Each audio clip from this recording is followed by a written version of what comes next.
you're in the process of planning some kind of home recording setup, or maybe you're looking to go portable, maybe you're doing vlogs or podcasts, an audio interface is going to sit at the center of that decision. Now, if you're on a budget, you want to make sure that device is still going to provide the features that you need. Well, CAD Audio is about to introduce one of the most inexpensive 2-in, 2-out interfaces on the market. Now, the way I look at it, cheap is cheap, but inexpensive is good. Where's this one going to fall? What do you think, Bigsby? Interesting. Well, let's find out.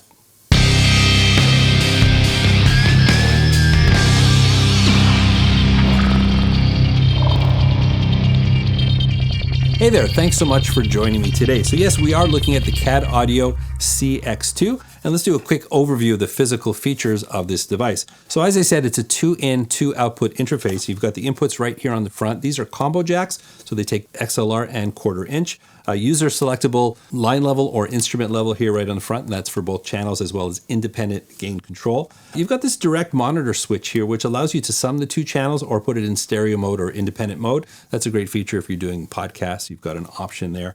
And there's a master line output here, as well as a single headphone output with its own volume control. If we look around back, here's the two main outputs. Now, in a home studio configuration, for example, you're going to run those into your powered studio monitors. But if you had some sort of recording setup and you needed to send this to some external recording equipment, you could do that here, and you'd be limited to monitoring with the headphone out here. Now, it is a USB 2.0 device, and this is a Type-C connector. And you've got your phantom power selection switch here. That's going to turn phantom power on for both channels at the same time. It's not independent, but again, that's not uncommon with a budget interface. And they've thrown in a Kensington lock as well. How nice of them. Anyway, so that's the physical features of the device, but how does it perform? Well, let's plug it into my system and find out. So the first thing to test was the setup of the CX2, and it was super simple. It's a plug and play device. I just plugged it into my system and it was immediately recognized. Now, by the way, I am on a Mac. Sorry, you Windows users, but at least for a Mac, it was a seamless integration into the system, and my DAW recognized it immediately as well. Also to note, this is a 24-bit 96 kilohertz device, immediately recognized by the DAW, and as well as all the resolutions below that. Now, I usually work at 48 kilohertz, so my demo today will be in 48. Now, I do want to mention that the interface and this wonderful looking microphone, this is the E100SX, also from CAD Audio. It was sent along with the interface. The equipment was provided by CAD Audio, but I'm not being paid for this review, but I did want to mention that. So we're going to be utilizing this as part of my demo here. So what I'm going to do, this is what I thought would make a lot of sense, because how do you really, show the resolution or quality of an audio interface if you don't have something to compare it to? Now, this is not going to be a shootout, but I'm going to compare the CAD Audio to an interface that's literally 10 times its price. Let's establish a baseline of quality and see how the CAD Audio interface compares. So we're going to do a voice test. It's going to be voice. I don't sing, so I'll do voiceover. I'm going to record an acoustic guitar, and I'm also going to record my tube amps through my DI system right into the interface, and I'm going to A/B between the two so we can hear the CX2 compared to an interface that's literally 10 times its price, and see how well it compares. All right, let's get started. So in this first example, I recorded an acoustic guitar. I measured everything out, so everything was reasonably the same. I checked all levels, and even on playback, I made sure all the gain levels were the same, and I'm going to A/B between the two. Let's take a listen.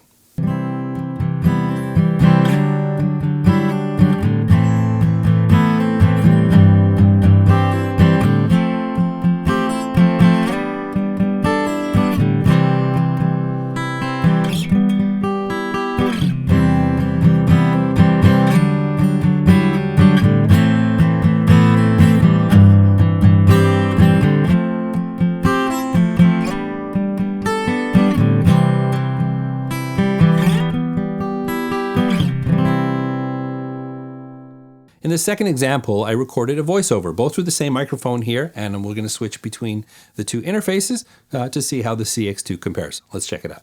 Hey there, I'm Dan, the self-proclaimed Lonely Rocker, and thanks for joining me today. Today we are talking about audio interfaces. Now, regardless of your budget, you want to make sure that the device is going to deliver the features that you need, and it's really a critical decision as the audio interface sits at the center of your studio. Hey there, I'm Dan, the self-proclaimed Lonely Rocker, and thanks for joining me today. Yes, and today we are talking about audio interfaces. Now, regardless of your budget, the audio interface is a critical decision. You want to make sure that it has the features that you need to get your jobs done.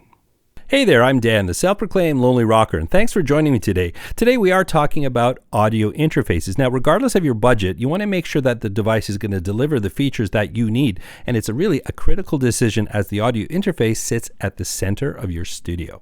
Hey there, I'm Dan, the self-proclaimed lonely rocker, and thanks for joining me today. Yes, and today we are talking about audio interfaces. Now, regardless of your budget, the audio interface is a critical decision. You want to make sure that it has the features that you need to get your jobs done. Now, in this last example, I'm recording my Marshall tube amp that's going through my DI system and right into the interface. Again, recorded with both interfaces, and we'll do a quick A/B test to see how the CX2 compares.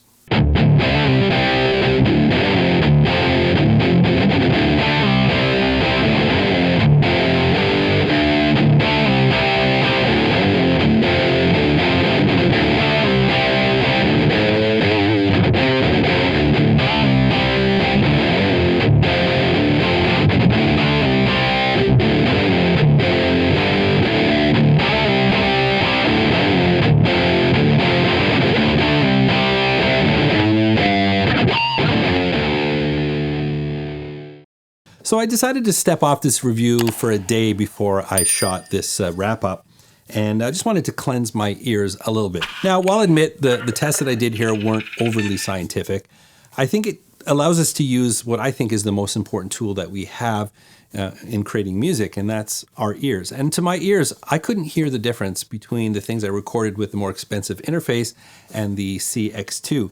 And that sort of reinforces my belief and theory that the best preamps in an audio interface are the ones that we don't notice. You know, we're not talking about, an analog tube preamp that's giving us warmth and saturation. We just want that device to be able to take the sound that exists in the analog world, convert it to digital, and allow us to record it on our computer, and that's it. And I think if you're just starting your studio and you don't have a big budget, I think the CX2 is certainly something worth considering, and you're not going to be at a disadvantage. Yeah, a more expensive interface is going to offer things like more preamps, more inputs, more bells and whistles and things like that. But if you're recording at home and you just need a device to help you get the job done, you're certainly not going to be at a disadvantage. In fact, there's really no difference. And I think it held its own next to an interface that costs a lot more money. Now, I want this review to be as transparent as possible. There was no funny business behind the scenes. I wasn't EQing. What you heard were the raw recordings, even the clicks and pops from the recordings with the microphone. I left everything as it was so you can hear an honest comparison between the two.